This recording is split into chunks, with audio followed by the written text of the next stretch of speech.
Sergio Beristain, buenas noches, ¿cómo está? Muy bien, Charlie, ¿qué tal? Gracias por venir, ¿eh? Un placer. Un año de las elecciones, ¿cómo estamos? Creo que estamos en una etapa muy singular donde la presidenta tiene mucho más poder del que todos pensábamos luego de las elecciones de mitad de mandato del año pasado.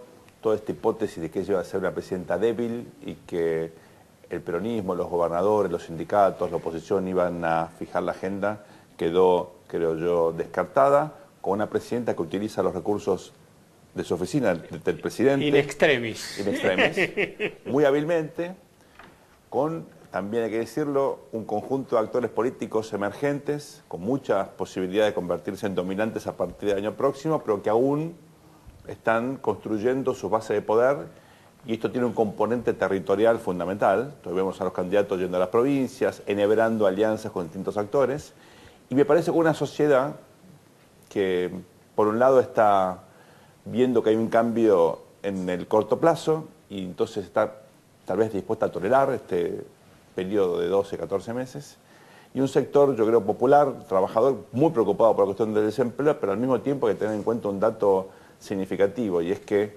toda la red de programas sociales, subsidios, la extensión del sistema de seguridad social, etcétera, constituye, bueno, una diferencia enorme respecto a otras recesiones, otras crisis, ¿no? ¿Qué tal, Sergio?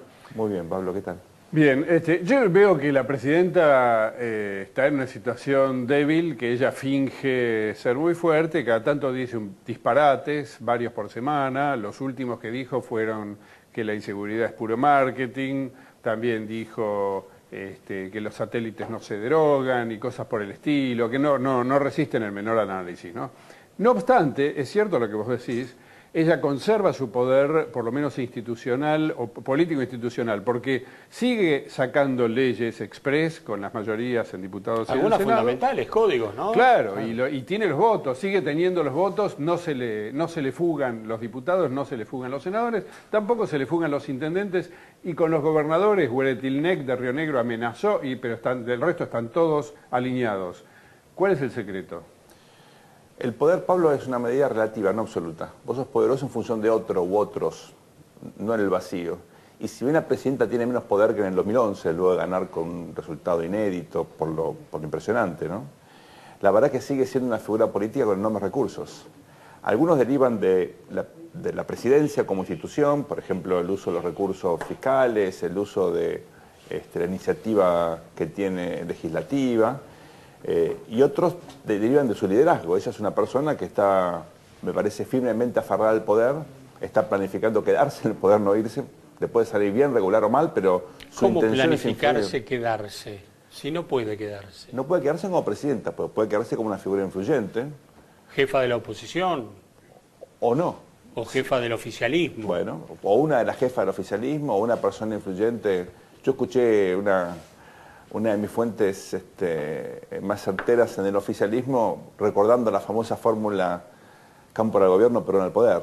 Pero eso fracasó. ¿Cómo terminó? Bueno, no digo que haya terminado bien. Presidente por 77 días. Claro. No es una buena... No digo que sea una fórmula estable esa, precisamente. Claro. Pero otros están imaginando, Charlie y Pablo, la salida rusa, hablando de acercamiento sí. a Rusia. Ustedes recuerdan Presidente que y primer ministro, Claro, después cambiamos los roles. Exactamente. Cuando cumplió Putin su límite de 8 años, Medvedev, que era su mano derecha, asumió como presidente, pero el primer ministro siguió siendo... Ahora, qué raro pensar en una salida rusa en un país donde en la Argentina no hay un solo antecedente exitoso de algo así. Todos los que salieron del poder dejaron de tener poder, salvo Roca. Te tenés que ir al siglo XIX. Totalmente de acuerdo. ¿No? Pero después nunca un presidente que dejó el poder.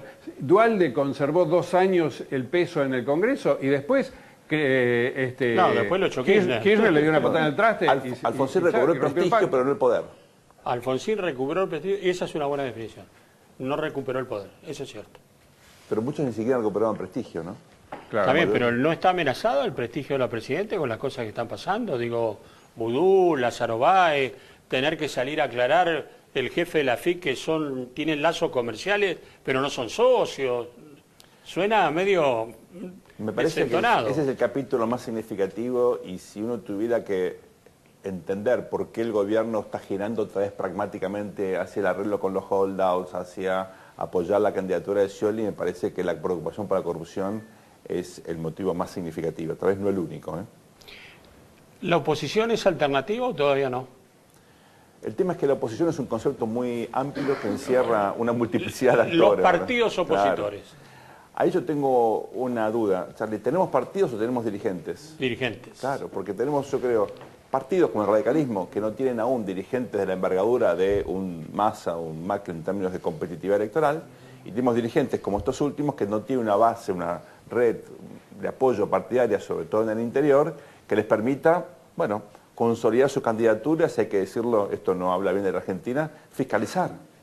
Recordemos que el sistema electoral nuestro es enormemente anacrónico, tiene enormes bolsones de corrupción y requerís un ejército. Y hay fuerzas políticas que manejan eso mejor que otras. Exactamente. Y el radicalismo tiene efectivamente, digamos, la posibilidad de asegurar fiscalización, por eso es tan atractivo, ¿no? Sergio, te tengo por uno de los expertos en opinión pública y comportamientos electorales más sobresalientes de la Argentina. Entonces, explícame esto que yo no lo entiendo.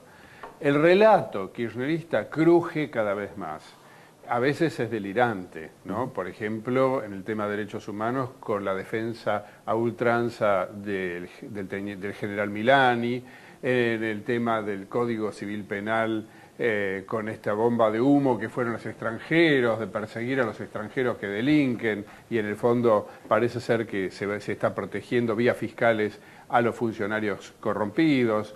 La represión que encarna Berni y que rompe todo el discurso de estos años del kirchnerismo. Ahora, la pregunta es, ¿por qué razón, con todas estas contradicciones que tiene el relato, eso parece no hacerle mella al sector duro que adhiere al kirchnerismo y que parece estar intacto? O sea, que es ¿cuánto? ¿Un tercio de la sociedad adhiere?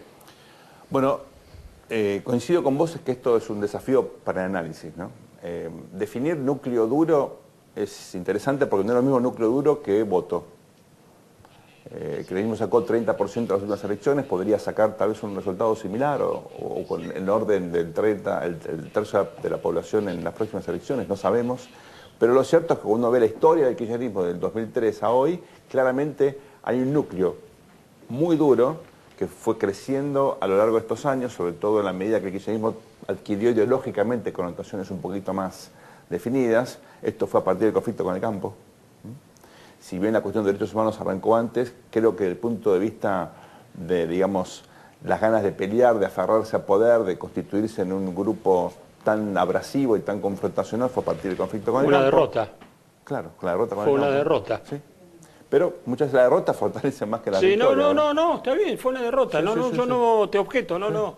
Entonces, creo que cuando uno mira los sectores más convencidos, por ejemplo, ¿cuánta gente piensa hoy que el gobierno ya está resolviendo los problemas más importantes de la ciudadanía? 10% de la población. Nadie, porque 10%. La verdad 10%. La agenda del gobierno no tiene nada que ver con la agenda de la sociedad. Bueno, entonces, ese núcleo duro, que por ahí, voy a hacer una metáfora un poco exagerada, pero digamos, el peronismo llenaba la Plaza de Mayo, la presidenta llena el Patio de las Palmeras. Es un núcleo duro pequeño, reducido, muy, yo creo... Y siempre lo mismo, la cámpora, los jóvenes. Es homogéneo, está convencido, tiene liderazgo. Creo que tiene algunas connotaciones, algunos dirigentes interesantes, algunos de ustedes mostraron recién esa foto. Bueno, muchos son empleados públicos, ¿no? No hay ninguna duda de eso, pero digamos, creo que ese núcleo duro no representa a la sociedad argentina, representa un segmento de la sociedad argentina. Ahora, este es un gobierno que implementó políticas que un segmento enorme de la sociedad apoya.